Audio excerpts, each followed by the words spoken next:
امام جانتے ہیں کہ اب میں کربلا میں آ گیا ہوں اور کچھ ہی وقت کے بعد اللہ کی بارگاہ میں مجھے پہنچنا ہے. کیا کیا؟ آپ کربلا کی زمین پہ پہنچ گئے، بنی اسد کے افراد کو بلایا، لوگوں کو بلایا اور کربلا کی زمین کو خرید لیا. کیوں خریدا امام نے؟ امام کچھ میسج دینا چاہتے ہیں، امام کچھ بتانا چاہتے ہیں. بتانا یہ چاہتے ہیں کہ دیکھو وقت کم ہے، دشمن گھیر کے لایا ہے، پریشانی کا عالم ہے، دشمن کے نردے میں امام ہے، مگر اس کے بعد بھی امام کو خیال ہے کہ کسی کا حق میری گردن پہ نہ آ جائے. اس لیے امام نے بنی اسد کو بلایا، زمین کے مالک کو بلایا. جب مالکان زمین آ گئے ان سے زمین کو خریدا اور خریدنے کے بعد انہیں ہبہ کر دیا. تو عزیزان گرامی، امام کو ضرورت کیا تھی زمین کے خریدنے کی؟ کس لیے زمین خریدی؟ آپ اپنی مرضی سے کربلا نہیں پہنچے تھے، بلکہ دشمن آپ کو گھیر کے لایا تھا کربلا میں. آپ اپنے اختیار سے نہیں پہنچے تھے، بلکہ آپ کو مجبور کیا تھا، وہ گھیر کے لایا تھا آپ کو کربلا میں. کیا ضرورت تھی زمین خریدنے کی؟ تو عزیزان گرامی، امام جواب دیں گے کہ دیکھو ہر انسان کو اللہ کی بارگاہ میں جانا ہے اور اس طرح سے بارگاہ میں جانا ہے کہ کسی کا حق کسی کی گردن پہ نہ ہونا چاہیے. میں یہ پسند نہیں کرتا کہ کسی کی ملکیت میں میری قبر بنے. سفر پڑھنے محمد والے محمد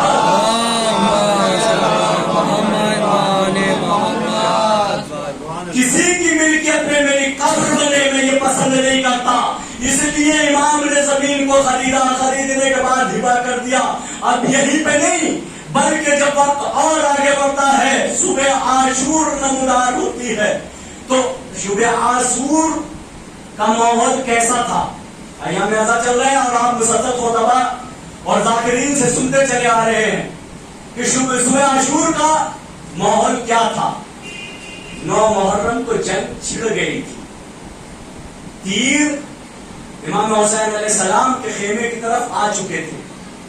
امام حسین علیہ السلام نے ایک شب کی مہلت مانگی تھی. توجہ کیجئے گا، ایک شب کی مہلت مانگی تھی کہ صبح کو جنگ ہوگی. عزیزان گرامی، جہاں دوسری علل اور مقاصد تھے، اہداف تھے، وہاں ایک ہدف اور بھی تھا. خیر تفصیلی عرض نہیں کروں گا.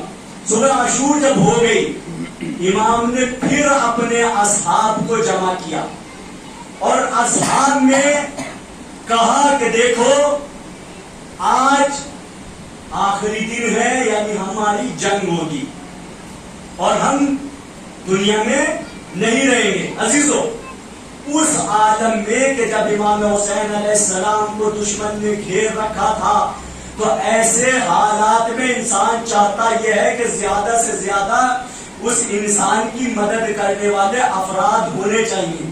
مگر امام نے اس بات کا خیال نہیں رکھا، بلکہ کہا کہ دیکھو اگر تم میں سے کوئی شخص مقروض ہے، اگر کسی کی گردن پہ کسی کا حق ہے، اگر کوئی قرض دار ہے تو وہ میرے ساتھ چھوڑ دے اور یہاں سے چلا جائے. توجہ کیجئے گا، یہاں سے چلا جائے. کیوں؟ امام جانتے ہیں کہ اب حسین اور اصحاب حسین کے درمیان اور خدا کے درمیان میں زیادہ فاصلہ نہیں ہے. کچھ ہی گھنٹوں کے بعد اللہ کی بارگاہ میں حاضر ہو جائیں گے.